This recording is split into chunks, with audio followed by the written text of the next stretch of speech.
श्रीमद् भगवद गीता अध्याय 5 संन्यास योग। क्या त्याग और कर्म में कोई भेद है? क्या संन्यास और कर्मयोग एक ही मार्ग हैं या अलग अलग? अगर आपके मन में भी यह प्रश्न है तो आज का यह वीडियो आपके जीवन को नई दिशा देगा। आज हम भगवद गीता के 5वें अध्याय संन्यास योग को विस्तार से समझेंगे, उसके महत्वपूर्ण श्लोकों का सरल हिंदी अनुवाद और गहरा अर्थ जानेंगे। तो ध्यान से सुनिए, क्योंकि यह ज्ञान आपके जीवन को शांति, सफलता और आत्मज्ञान की ओर ले जाने वाला है। अध्याय 5 संन्यास योग का परिचय।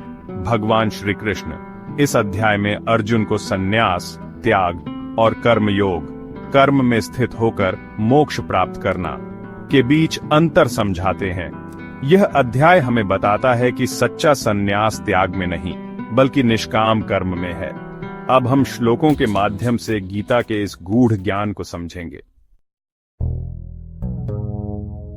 श्लोक 1 अर्जुन उवाच संन्यासम कर्मणा कृष्ण पुनर्योगम च शंससि यच्छ्रेय ऐत्योरेकम तन्मे ब्रूहि सुनिश्चितम। अर्थात अर्जुन ने कहा, हे कृष्ण, आप कभी संन्यास, कर्मों का त्याग की प्रशंसा करते हैं और कभी कर्मयोग की। कृपया मुझे निश्चित रूप से बताइए कि इनमें से कौन सा मार्ग श्रेष्ठ है। अर्जुन संशय में है कि संन्यास, सभी कर्मों का त्याग, अच्छा है या कर्मयोग, कर्म करते हुए मोक्ष प्राप्त करना। श्री कृष्ण आगे इसका उत्तर देते हैं। श्लोक 2 श्री भगवानुवाच संन्यास कर्मयोगश निःश्रेयस्करावुभौ तयोस्तु कर्म संन्यासात् कर्मयोगो विशिष्यते। अर्थात भगवान श्री कृष्ण बोले, हे अर्जुन, संन्यास और कर्मयोग दोनों ही मोक्ष प्रदान करने वाले हैं, लेकिन कर्मयोग, कर्म में स्थित होकर भगवान में लीन होना, अधिक श्रेष्ठ है।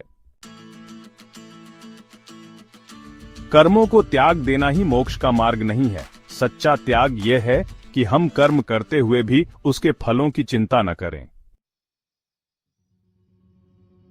श्लोक 3 य पश्यति स पश्यति। अर्थात जो व्यक्ति संन्यास और कर्मयोग को एक समान देखता है, वही सही मायने में देखता है। ज्ञानवान व्यक्ति समझता है कि सच्चा संन्यास बाहरी रूप से कर्मों का त्याग नहीं, बल्कि मन से फल की आसक्ति का त्याग है। श्लोक 4 सच्चे सन्यासी की पहचान।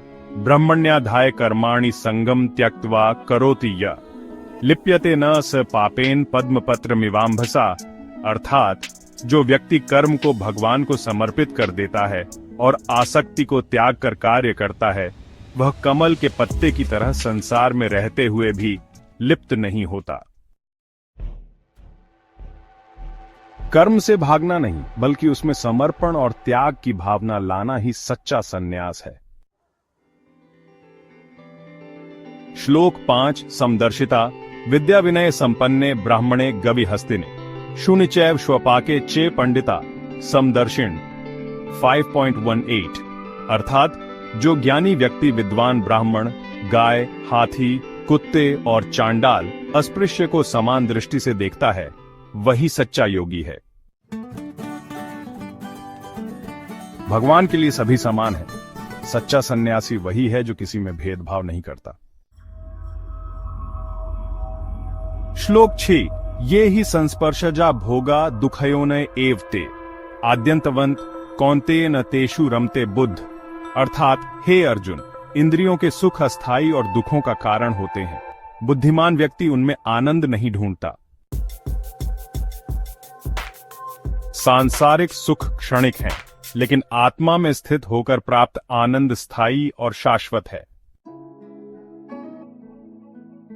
श्लोक 7 भोक्तारम यज्ञत्पसां सर्वलोकम महेश्वरम सुहृदम सर्वभूताना झात्वा मां शांति मृच्छति।